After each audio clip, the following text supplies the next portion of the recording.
Hello विद्यार्थी मित्रांनो, तर आज आपण अपूर्णांकावर आधारित गणित करणार आहे. समजा आपल्याला अपूर्णांकाची बेरीज करायची असेल, ठीक आहे. याला इंग्लिशमध्ये फ्रॅक्शन म्हणतो आपण. तर काय करायचं, ह्या दोन याची गुणाकार करायचा. काय करायचा, ह्या दोघांचा गुणाकार करायचा, म्हणजे 1 गुणिले 5 करायचं. इथं बेरीज असेल तर बेरीजचं चिन्ह द्यायचं, वजाबाकी असेल तर वजाबाकी द्यायचे. इथं बेरीज असल्यामुळे मी ते बेरीजेचं चिन्ह दिलं. 2 गुणिले 8 मग असा गुणाकार करायचा. पहिले असा गुणाकार केला, नंतर असा गुणाकार करायचा, तिरका गुणाकार. मग जे खाली ज्या संख्या आहेत त्यांचा पण गुणाकार करायचा. ठीक.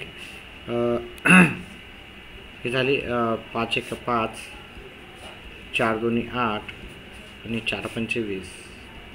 उत्तर झालं 13/20. ठीक आहे.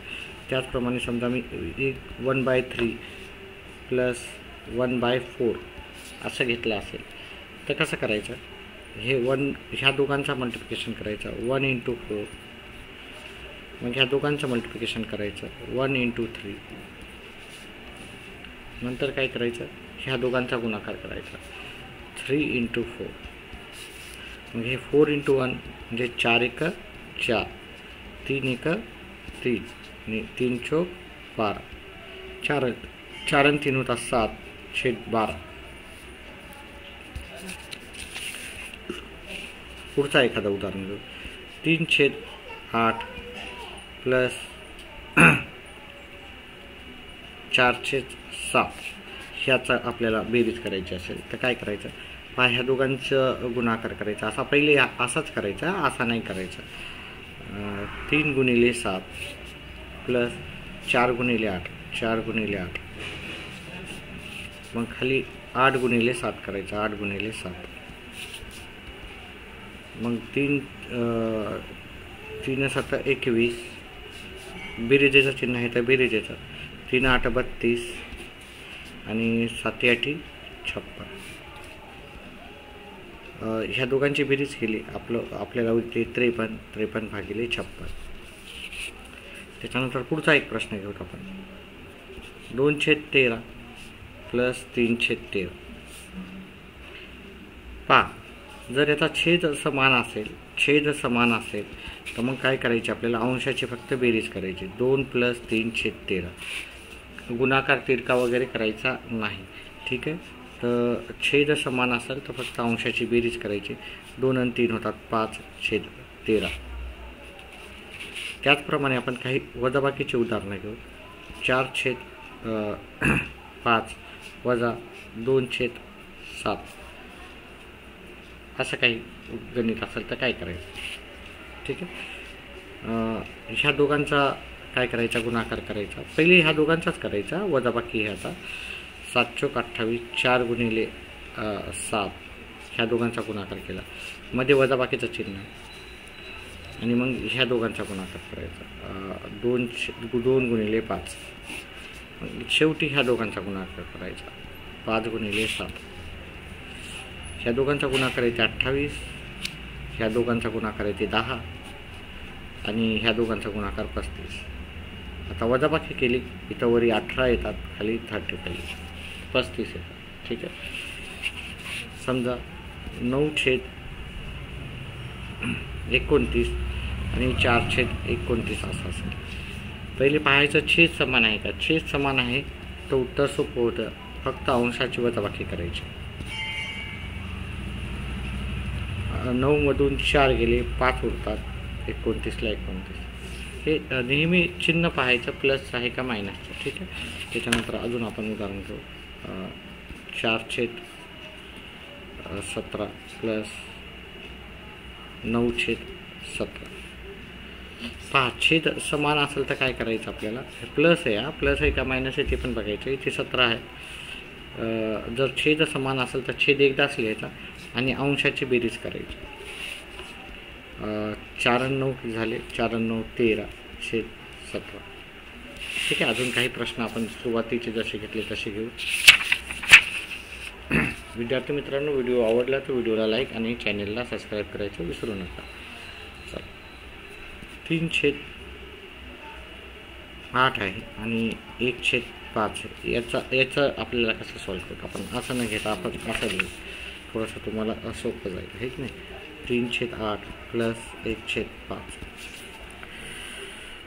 तर ह्या दोघांचा तिरकास गुणाकार करायचा.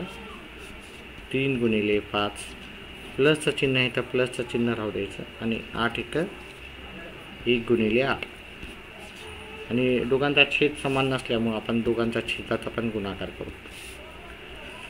आता हे 5 तरी 15, 8 8 आणि 8 पंचे 40, 8 पंचे 40. आता ह्या दोघांची बेरीज केली तर उत्तर येते 23 आणि खाली येतात 40. ठीक आहे. अजून काही उदाहरणे घेऊ. 7/9 वजा 2/8 2/9 घेऊ. ठीक आहे. पहा इथं पहिले पहा, छेद समान आहे का? छेद समान आहे की नाही? छेद समान असेल तर अंशाची फक्त वजाबाकी असेल तर वजाबाकी करायची. वजाबाकी असल्यामुळे अंशाची वजाबाकी आणि खाली छेद समान असल्यामुळे छेद एकाच वेळेस लिहायचा. याची वजाबाकी केली तर आपल्याला उत्तर येते 5 आणि खाली 9 येते. ठीक आहे. त्याचप्रमाणे आपण घेऊ 2/13 वजा 1/8. ठीक आहे. आता वजाबाकी करायची कशी करायची? छेद समान नाही तर ह्या दोघांचा गुणाकार करायचा. पहिले असंच करायचा गुणाकार, बेरीज असो किंवा वजाबाकी असाच करा. 2 गुणिले 8 प्लसचं चिन्ह लिहायचं. 13 13, 13 गुणिले 1 आणि ह्या दोघांचा गुणाकार करायचा. 13 गुणिले 8 हे होतात 2 गुणिले 8 16 होतात. हे वजाबाकीचं चिन्ह आहे, वजाबाकीचं चिन्ह. वजा 13 आणि 13 8 96, 13 7 91, 13 8 14, 104 येतात. ठीक आहे. 104 येतात. मग ह्या दोघांची वजाबाकी केली आणि खालचा छेद जसा तसा लिहिला. ठीक. एक प्रश्न तुमच्यासाठी देतो, ते पण तुम्ही करून दाखवायचे मला.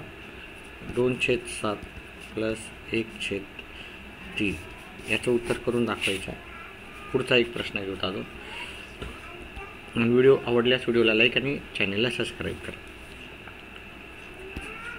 4/5 वजा 2/7 होतं. ह्या दोघांचा गुणाकार करायचा. 4 गुणिले 7 वजाबाकीचं चिन्ह आहे तर वजाबाकीचं चिन्ह लिहायचं. ह्या दोघांचे गुणाकार करायचा. 2 गुणिले 5 खाली 7 5 35. ह्या दोघांचा गुणाकार येते 28 वजाबाकीचं चिन्ह आहे. ह्या दोघांचा गुणाकार येते 10 खाली 35. उत्तर येईल 28मधून 10 गेले 18 येते खाली 35. एकदा चेक करून घ्यायचा. हे जर काटाकाटी होत असेल तर काटाकाटी करायची. ठीक आहे. अशा प्रकारे आपण व्हिडिओ केला. ह्या प्रश्नाचं उत्तर तुम्हाला मला कमेंट बॉक्समध्ये करून दाखवायचं आहे. ठीक आहे. व्हिडिओ आवडल्यास व्हिडिओ लाईक आणि चॅनलला सबस्क्राईब करा. व्हिडिओ पाहिल्याबद्दल धन्यवाद. थँक्यू.